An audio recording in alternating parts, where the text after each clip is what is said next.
Beach lovers flock to Gloucester in the summer, and its picturesque shores inspire artists year-round. It is cute, it is quaint, there's a lot of galleries to go check out, a lot of variety of work.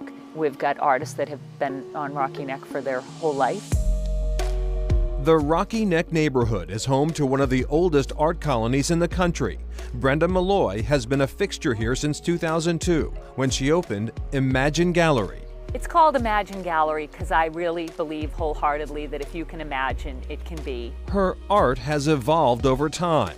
So has Gloucester. It's been ever-changing since it was first discovered, but we need to really appreciate more the beauty and the sacredness and what is special and authentic. She's concerned about gentrification changing the Gloucester she loves. The recent addition of the waterfront Beauport Hotel gives her mixed emotions. I think they've done a nice job with it. I was not a fan of it. I'm still not quite sure exactly how I feel about it. But, you know, I try to remain open-minded and appreciate that a lot of people really do see the benefit and do appreciate it.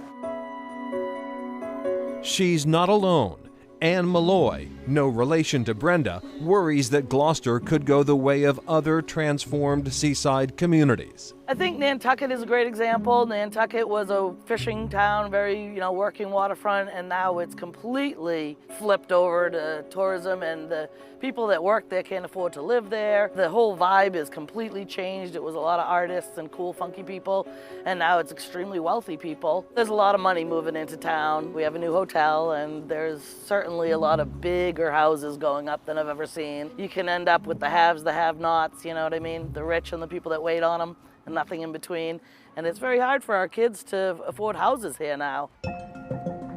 Jerry Weiner lives on Rocky Neck. New construction is obstructing her water view, but she's okay with it for now.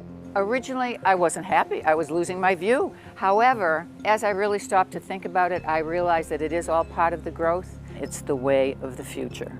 I think it's all about change.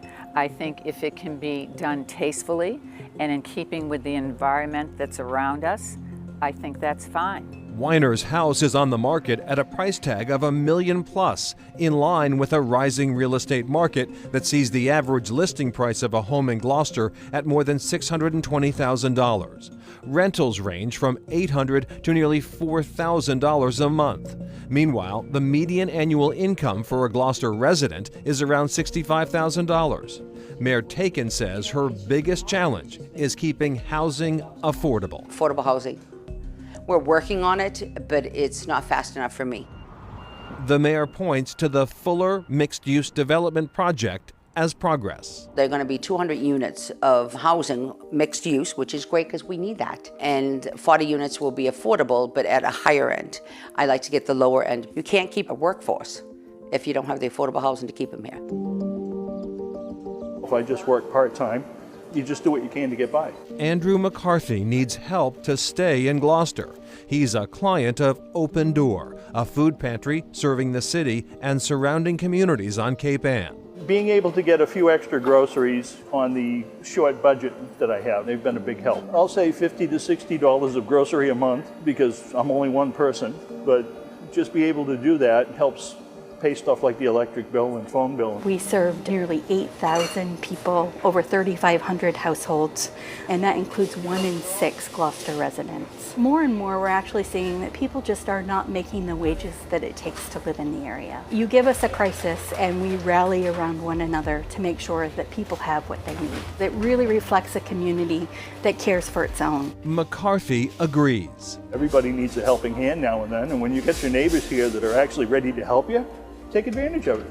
Later on, when you can afford to, you do it for someone else. I think the biggest thing is trying to keep other people's spirits up and stuff. Let them know there is always light at the end of the tunnel. The Open Door recently purchased the building next door. It plans to create a nutrition education center along with a commercial kitchen to process donated food into healthy meals. Those will then be distributed through its pantries and mobile markets, which go to schools and senior centers.